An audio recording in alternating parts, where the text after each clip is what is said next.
I think with creativity, you're able to create your own world. Um, and I think that was important to me because I didn't always like the world that I was living in. And so with creativity, I think um, you're able to um, make the world into the version of it that you want it to become. And you have um, the more you do, the more different types of things you work on, the more you realize that everything is kind of the same, and all it takes is just persistence and um, you know putting one foot in front of the other until you look back and you just think, I can't believe I got this far, and I can't believe that because of what I was doing, this is now completely different to what it was before. And so, yeah, absolutely. I think um, it's core to my life in a way that if I removed it, I don't know how I would survive.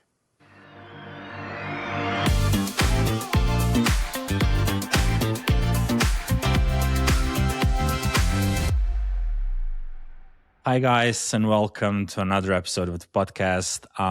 Today, I'm going off script with an amazing Icelandic creative entrepreneur, philanthropist, and it's really, really a pleasure to have him here. So, in advance, his name is really hard to pronounce because it's a completely different thing for us in the Southern Europe. I do apologize in advance, but Haraldur Thorleifsson. Mm-hmm. It's close, I guess. That's Halli, pretty good. right? Yeah, Halli is what I usually go by. Okay. Welcome to the show. Thank you, thank you. Thanks Yeah, for having me. it's such a pleasure to have you. And honestly, while I was researching, for the podcast and everything, there is so many things I want to ask. I will try to keep it, in a normal time frame of, let's say, up to an hour. But I definitely see, a potential to come back to the episode and in a, well, more or less distant future to see how things are going. But first of all, there are a couple of things, but one that is maybe stuck in my mind the most in a world of people who are trying to earn more and more, to pay less and less taxes.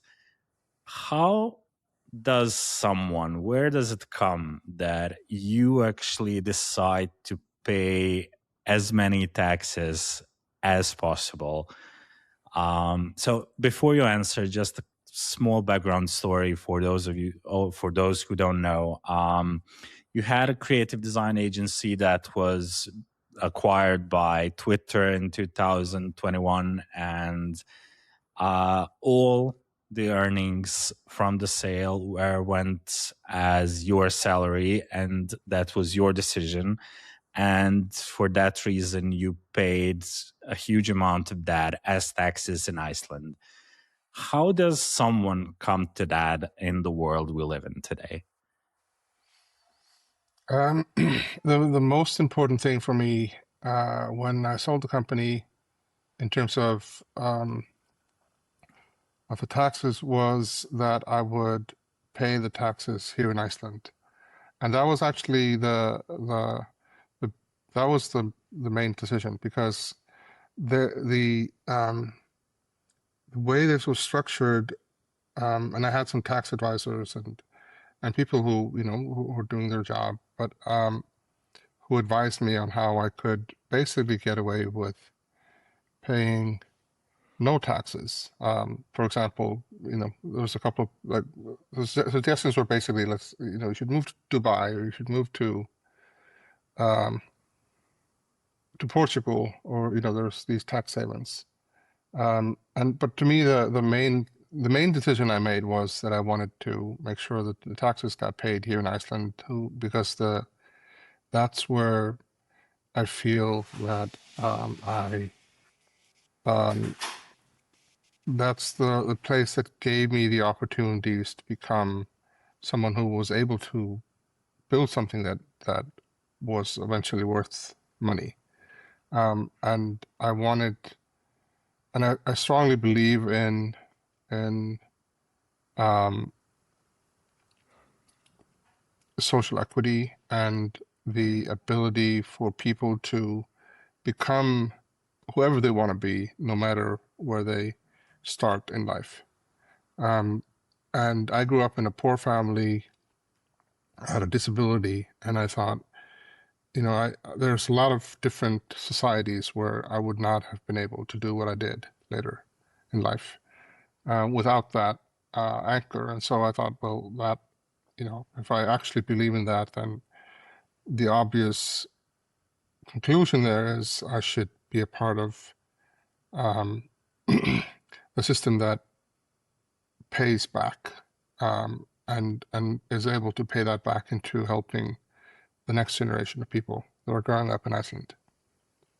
Oh, that is, I mean, a really, really amazing thing. And as I've said, in a world where, and as you said as well, where everyone is trying to evade that and going to Dubai or any other country where you don't really have to pay that many taxes. And I've said quite a similar thing so many times. And taxes in Spain are not small either. But I mean, I'm lucky to live here, and I assume you are lucky to be in Iceland as well and to live there. And I've said it so many times to my friends, if I, sorry, if I have to pay taxes anywhere, I'm so glad to pay them here. They are not small, but it's a country where people really do appreciate that social equity and uh, there's so many wrong names in the world for that kind of a society right now, and everyone is trying to do it differently. But I absolutely understand you on that part. You mentioned that you have grown in a poor family and you've been battling muscular dystrophy for, well, half of your life. You have been in a wheelchair and you still made so many things in life. I mean, it definitely was harder probably than to a standard regular person without the disability. But how did you approach that? Did you have any doubts before you started the companies and everything? Like, how will I do this? Will it be too hard? How did your mind go around that? Um, there were, when I was a kid, I remember, um, I made this decision, and I had to make it again and again, of not feeling that my disability meant or was defining to me.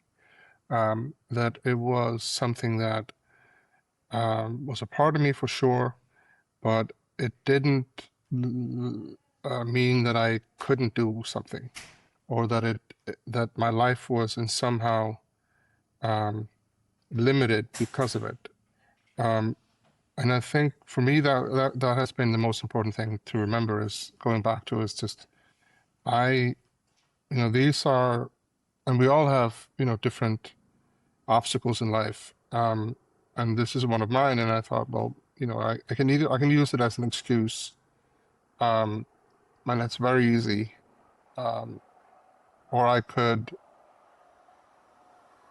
just not. And it did mean that I had to be creative in figuring out solutions, and sometimes it meant that I um, had to do certain things in different ways. For example, when I moved, the first time I moved to New York, this was in 2006.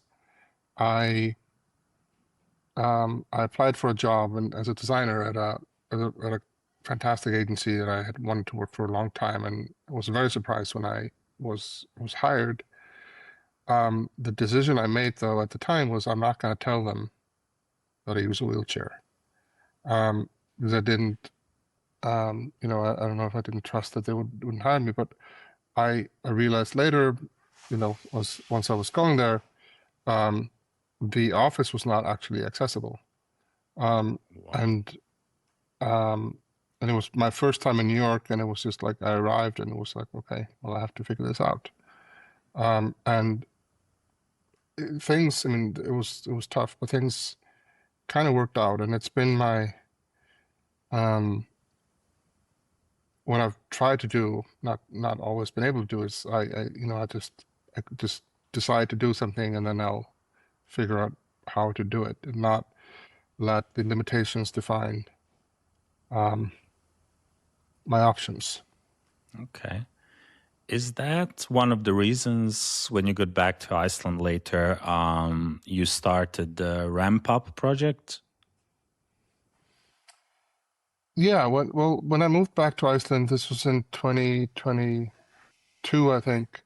Um, I I noticed the problem, which has been a problem for a long time here in Iceland, which is there's a lot of places are not accessible, and I had been living um, in multiple cities. I've lived in South America and in Asia and in North America and in Europe, and every city is different, and you realize this is just a choice that somebody made, or didn't make, to make something accessible. And when you start to look at the world as just a bunch of decisions that people made, or again didn't make, um, then you realize, well, you're one of those people, and you can influence the society and the institutions around you. And I thought, I had some money, and maybe not maybe as important. I also had some goodwill because Iceland is a very small country. A lot of people knew who I was, so I was able to go and talk to people and get them involved in this project. And we started this nonprofit called Ramp Up, which was the first project. We built 100 wheelchair ramps in downtown Reykjavik, which is where the most of the foot traffic is, where most of the older buildings are. So I thought it was a good test case. And then from there, it grew to almost 2,000 across the country. And then now we're working in different countries to do the same thing, because I realized this is, relatively cheap way to make a huge impact for a lot of people. And that's really, really amazing project. And it is true that in a lot of country there is a lack of accessibility, and um, the Western Europe is getting better and better by day by day and everything, but it's absolutely true and such a nice thing to do. um do you feel that the society is actually going in the right direction on that part, that people are getting more aware of the situations, or not? I mean, there's um, the sort of general march of history is towards progress. And then you have periods, sometimes long periods, where there's a downturn. Um, and I think this applies to um, most sort of struggles that people face, whether that's on racial injustice in America, or um, sort of the lack of equality between the genders, or LGBTQ people. It's the same thing, I think, across the board. Is the general trend is up if you look at it from far away. Well, then there are periods when things go, when you have dark periods. And I think it's the same in this. It's like there is a general trend upwards, and then sometimes you get frustrated, and and I'm not saying you should be patient. You should be impatient, because you can wait your whole life, and a lot of generations have waited their whole life for something to get fixed. Um, but it does help to sort of, for me at least, to sort of, okay, zoom out a little bit and think, okay, I can see at least there's progress. Uh, I wish it was much faster, and I'm going to do what I can to make it faster, but there is progress. Okay. Okay.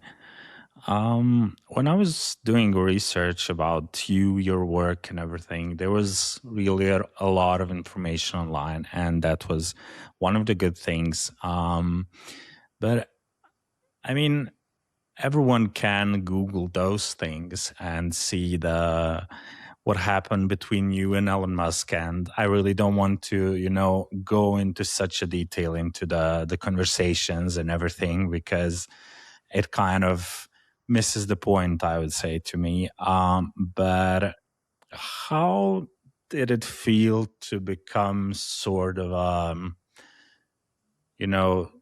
the internet calls it a folk hero in that, interaction between you and Elon Musk. How did you feel when so many people were on your side, actually? I think I mean, it's fascinating to, I think we all know this, at an abstract level, at least. The news is not really um, always an accurate description of what happens in the world. And being on the inside of something and understanding it, probably better than anyone else, and then seeing the representation out in the world is fascinating. I think that was one of the main things, takeaways for me, is just like, uh, looking at what is public perception versus reality is not always, um, they don't always match. But I mean, definitely it felt, I was, I mean, in general, I think that whole thing turned out quite well. Um, and so I'm generally happy. Okay. Okay. Um, you have been working on so many different creative things in your life, from music to, well, you were even in a movie. You had your own creative agency.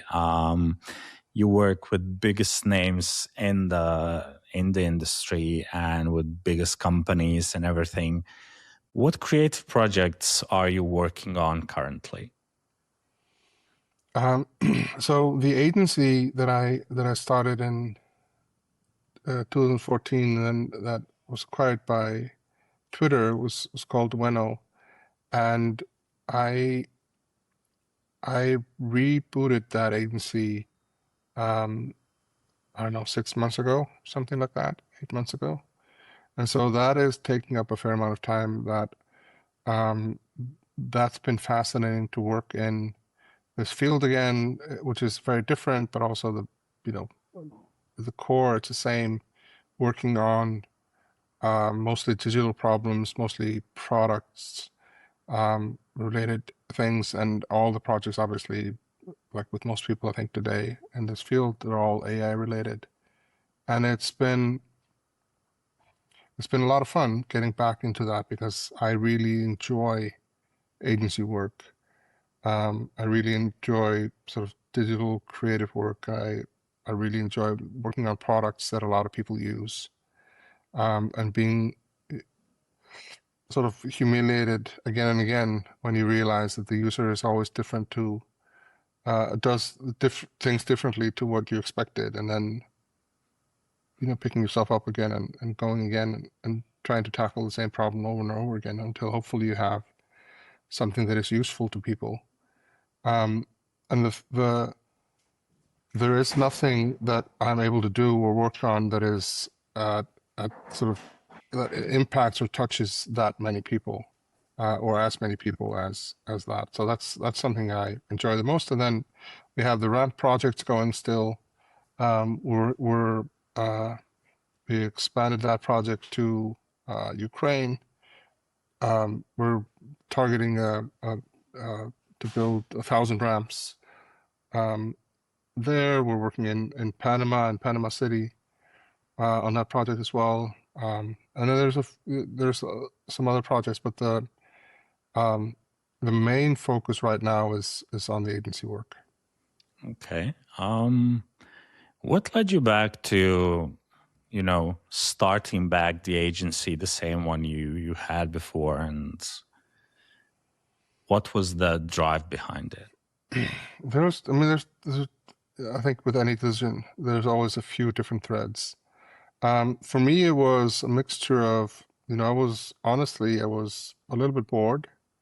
I wanted, um, my brain works on overtime, and I need something to occupy it. And if I don't have enough things to work on, um, I get, depressed, and I get anxious.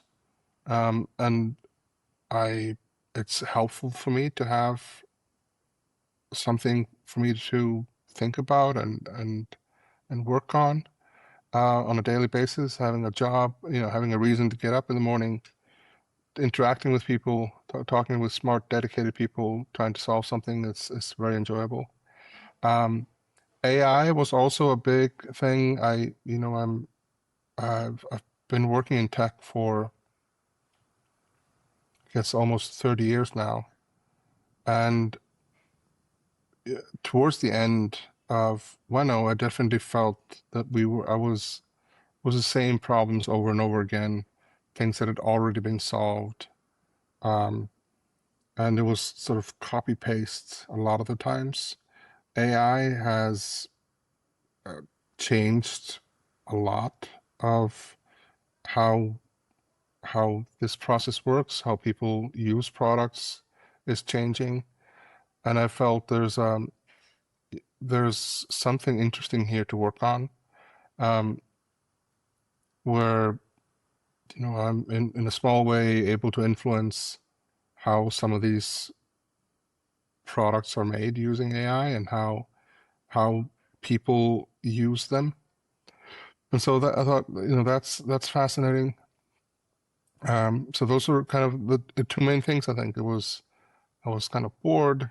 I needed something to do, and this was something I kind of knew how to do, but it was so different and so new that I felt it's interesting again for me. Um, Okay. and AI is a beast, and there's dark sides and there's interesting sides, and um, I want to see if there's a way to make it less dark and more interesting and more helpful. How are you trying to do that? Um, the the projects we're working on are very interesting. They're in travel, um, they're in dating, um, and you know food delivery. There's a bunch of different areas. Some of them are for bigger tech companies, some of them are for startups, and I feel that from a user perspective, we have these tools like Claude and ChatGPT and Gemini and all these things. They've all sort of converged around an interaction model, which is um, almost entirely text-based. Um, and as someone who likes to read a lot, it feels very nice, but I also know a lot of people who don't like that kind of interaction. It's not the most inspiring way to experience the world and for multiple things, for travel, for example. Um, and so figuring out how do we create interaction patterns and models that use this technology, but maybe where the interaction is different and that the way um, these tools um, behave is different to what has been or has become the norm, because I don't really believe that this current state is where we're going to end up. I think we're very, very nascent. It feels very much like the early web, where we have extremely simple HTML sites. Um, and Now the work is on designers and creative people and engineers and everyone to build new ways to interact with this beast. Okay. What is your, I mean, since you are already doing that kind of a way, what is your opinion about where the entire graphic and creative industry will be in a couple of years?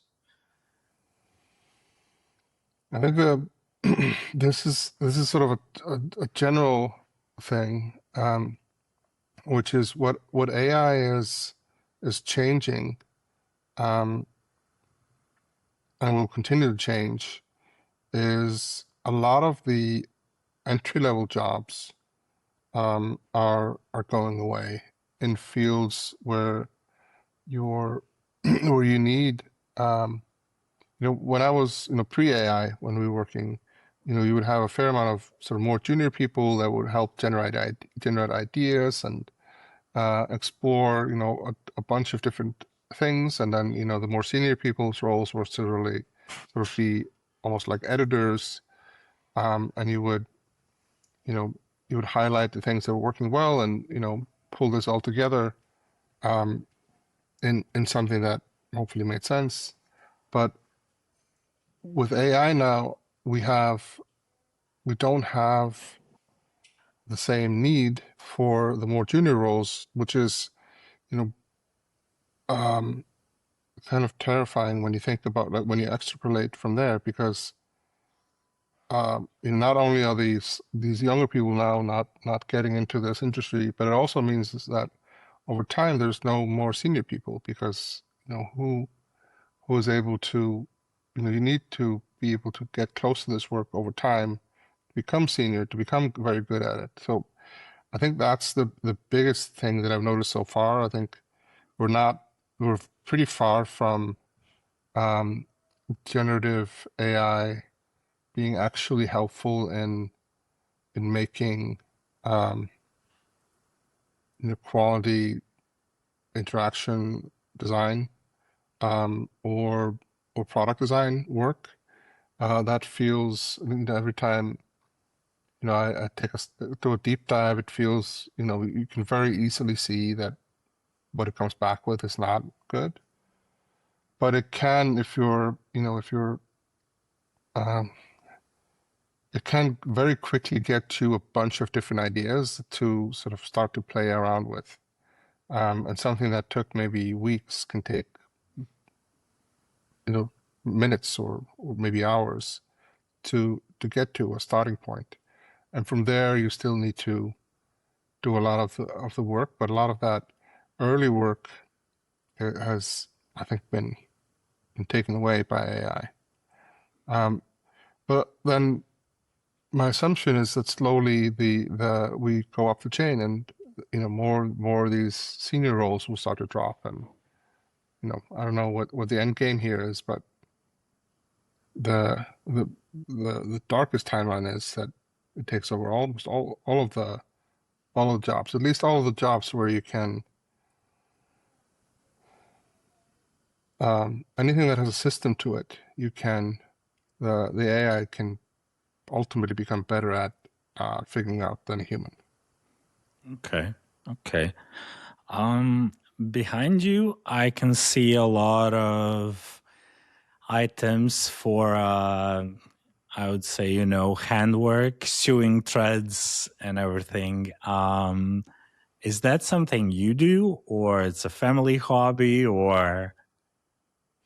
It is my wife, who is an artist. I share a studio with her, Amazing. and Okay. I get this little corner of the studio Okay. for my computer, because almost all my work is done on a computer, and she gets the rest of the room. And even this little corner of mine has been uh, taken over by her things, but they're beautiful, so I don't mind. Yeah, yeah. No, it was really interesting to me, On one side, there is this AI thing you are working on, and then I see a lot of things for handmade art, and that was really nice contrast there.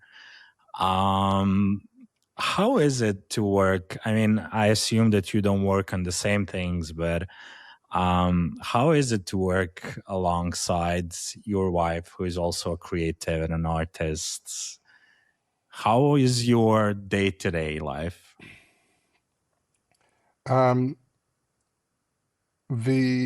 so my wife is an artist. She makes all sorts of art, visual art, um, and that can be video or um, like the things like fabric uh, related, or painting or drawing, or she's extremely creative, and makes a lot of things that I would never be able to make. I think the difference between us is that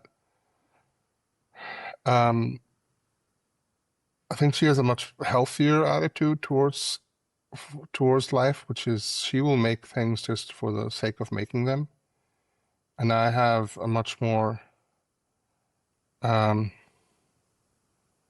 I guess capitalistic point of view on things, which is I have a very hard time making something if it's not um, used or seen by other people. Um, Okay. and and so almost all of my work is focused on um, working on things where a lot of people will interact with it. Most of her work is, she doesn't seem to care at all whether what happens after she's made it. She's not interested. She does sell art, but that's not the thing that is interesting to her. The creation is the interesting part, and I admire it mostly because it's just the complete opposite of who I am.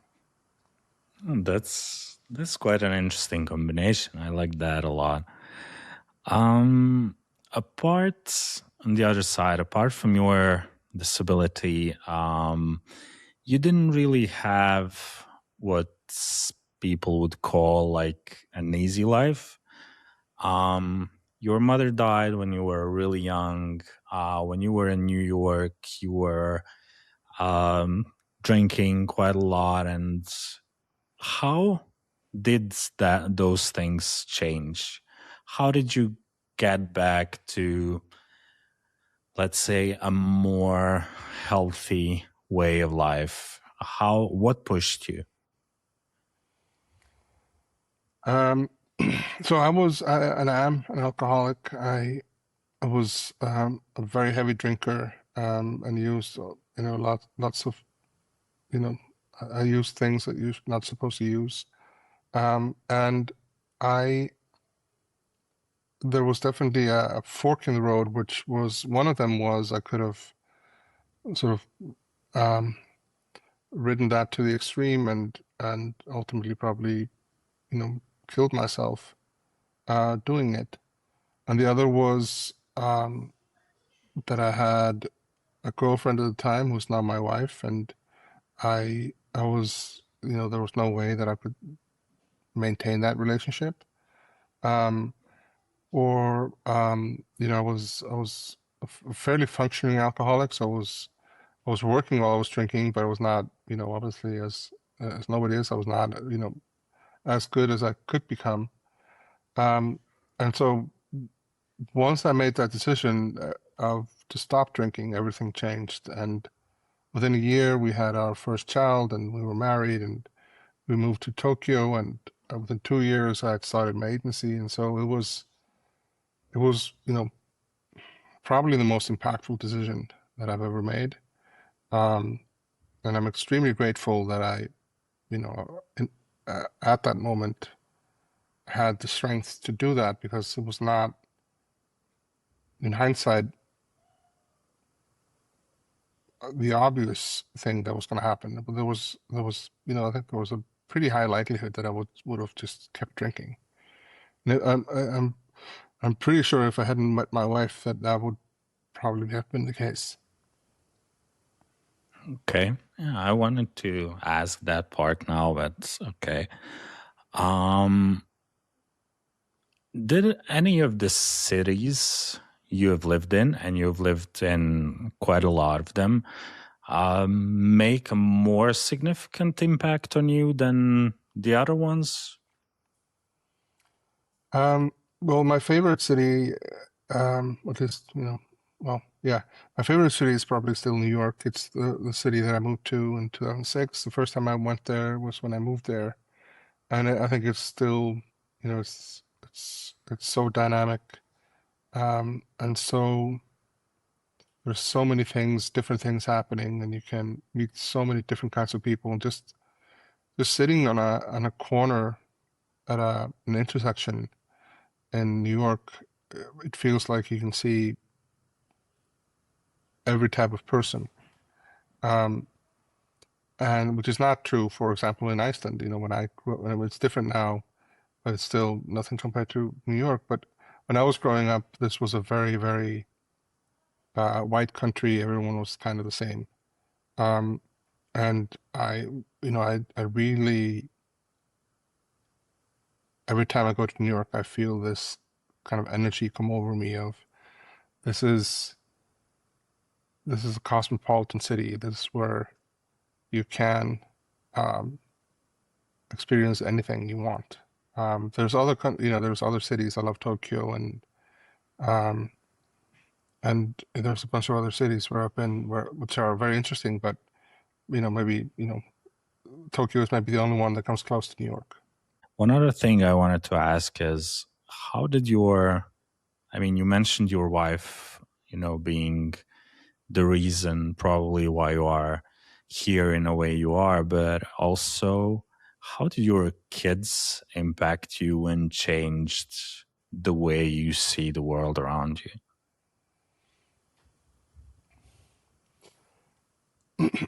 I think one of the things I've thought a lot about is I think we have to grow as a person. I think you need to be challenged, and that I think that's true for you can see this in many different ways. For example, some people use their wealth to kind of isolate themselves from the world's problems, and I think that ultimately is damaging those people because without those challenges, without actually experiencing um, those types of problems, I think it's very hard to grow as a person. I think the same applies with kids. With if you don't have children or people who rely on you, I think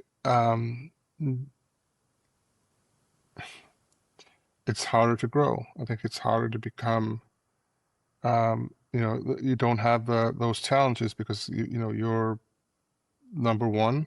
Um, Everything is focused on you, and every decision you make is focused on you. Um, but if you have people in your life that depend on you in some way, that could be children or friends or family, spouses, or someone that sort of forces you to grow and deal with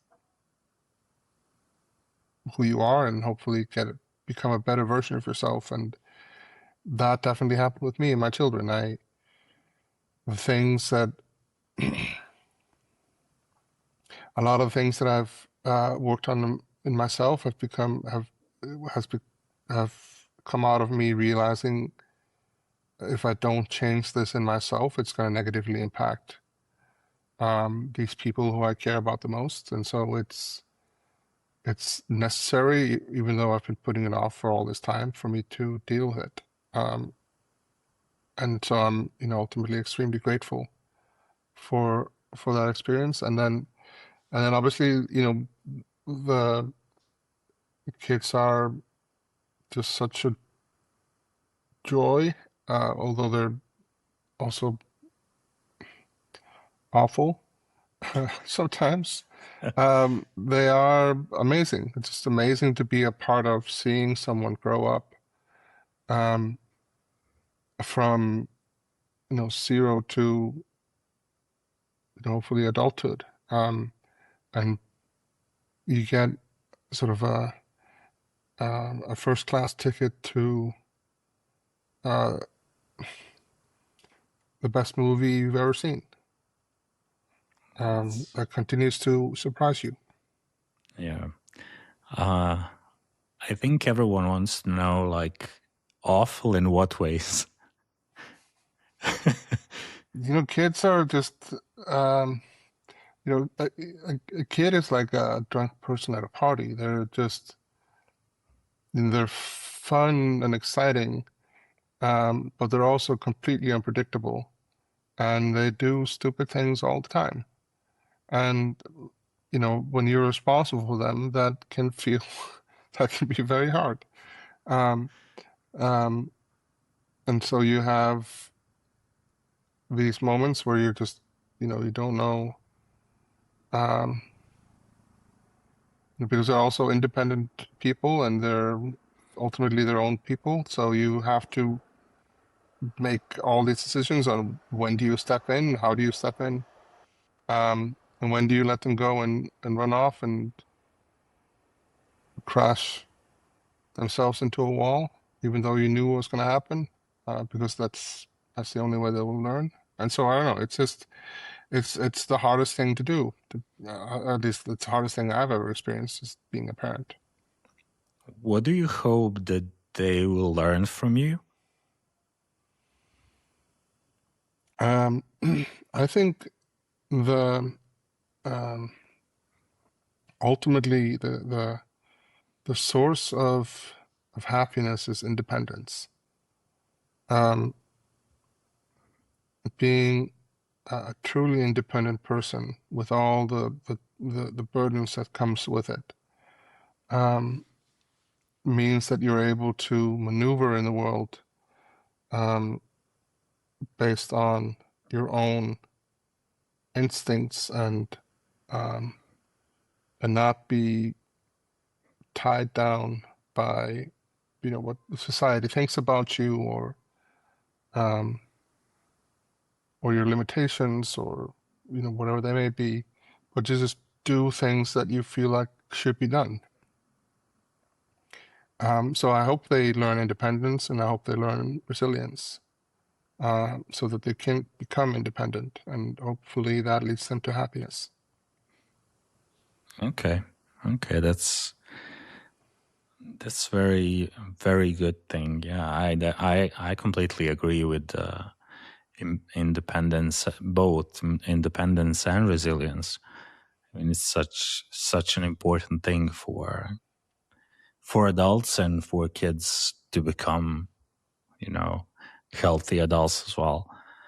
I would like to go back to the creative thing you do. Was it also a way for you to escape maybe from the things that happened to you? The creative world and creativity, just doing creative things to actually escape from everything that happened. Yes, absolutely. I think with creativity, you're able to create your own world. Um, and then that was important to me because I didn't always like the world that I was living in. And so with creativity, I think um, you're able to um, make the world into the version of it that you want it to become. And you have the more you do, the more different types of things you work on, the more you realize that everything is kind of the same, and all it takes is just persistence and um, you know putting one foot in front of the other until you look back and you just think, I can't believe I got this far, and I can't believe that because of what I was doing, this is now completely different to what it was before. And so, yeah, absolutely. I think um, it's core to my life in a way that if I removed it, I don't know how I would survive. Well, my next question is right that thing. If you had to delete, remove all the things you did in your life, what would you like one thing to be that would stay, present? Can you clarify? If you would have to delete everything you did, you created all the projects like they didn't exist, what would be the one thing that you would keep? It might be a creative project or a charity project or something that you did, but if everything else was gone, what would you like to keep? I think it's so interwoven that it's impossible for me to answer. I think if I didn't do this thing, I wouldn't have been able to do the other thing. If I didn't do, if I hadn't done, if I hadn't built my agency, I wouldn't have been able to do the ramp project. If I hadn't done the ramp project, we set up a co-working space for creative people here in Iceland, and that was kind of born out of the ramp project. And now there's almost 600 creative people all working in these spaces. That's something I really feel just that inspires me every day. If I hadn't, yeah, everything is so connected that I don't know how I would if I start pulling at those threads, the whole sweater just comes undone for me. So I can't pick anything. Okay.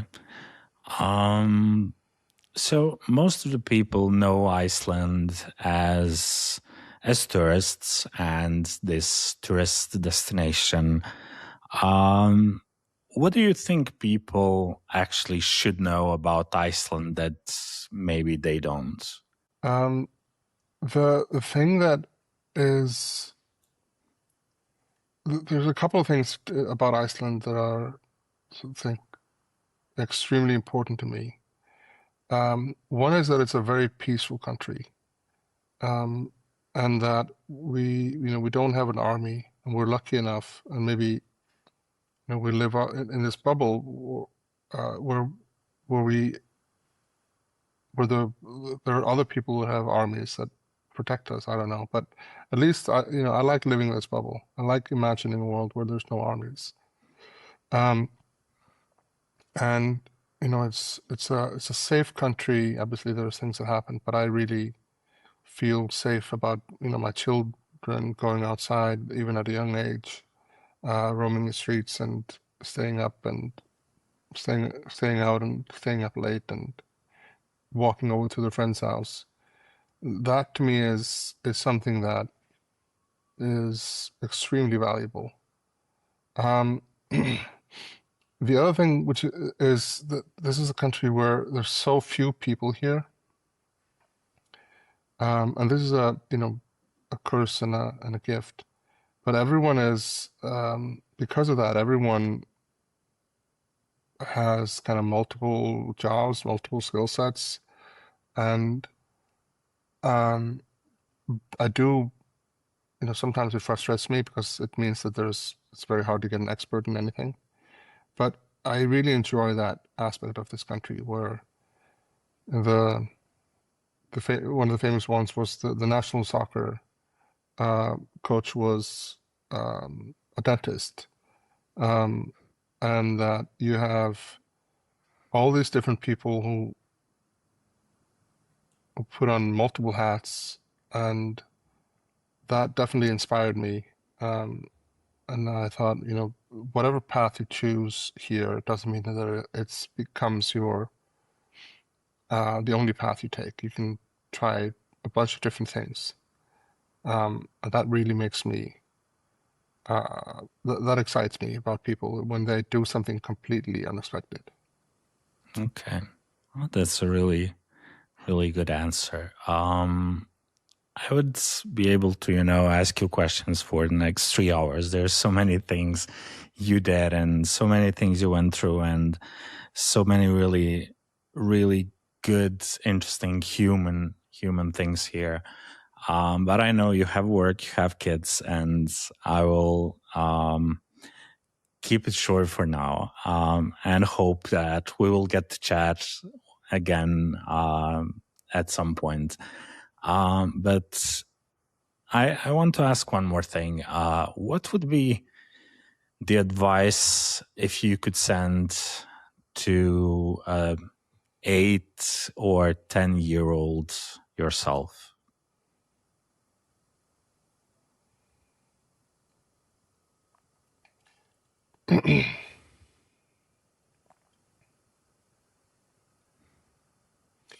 I don't know if I think giving advice in general is very hard, and I probably wouldn't have listened. But I wish I wasn't. I was very afraid when I was a kid, and I don't think it helped me in any way. So if somehow I was able to remove that fear for that child, I would do that. Okay. Well, I really want to thank you for being so open about so many of these things, and I personally know that it's not the easiest thing to talk about the hardships of life, and I really thank you for that and for showing other people that even though you had all of those things in your life, you can still be successful, and you can still build your life in a way that you are happy, and I really, really want to thank you for that. I enjoyed the conversation, even though it was not the lightest conversation I had, but I think that's what matters. And in the world we live in, there are so many people going through so many bad things, and I do believe that so many of them do deserve kind of a light and see what's really possible, no matter where you live and what you are going through. So really, thank you for that. I really, really appreciate that. And thank you for everything you're doing. I mean, for all the charity work and for all the projects you do. And I really wish you all the best, to you and your family. And yeah, I really hope that we continue this at some point in the future. Well, thank you so much. It was great to meet you and for this chat. Have a great day. Yeah, absolutely. You too. Have a great day, and bye-bye, everyone.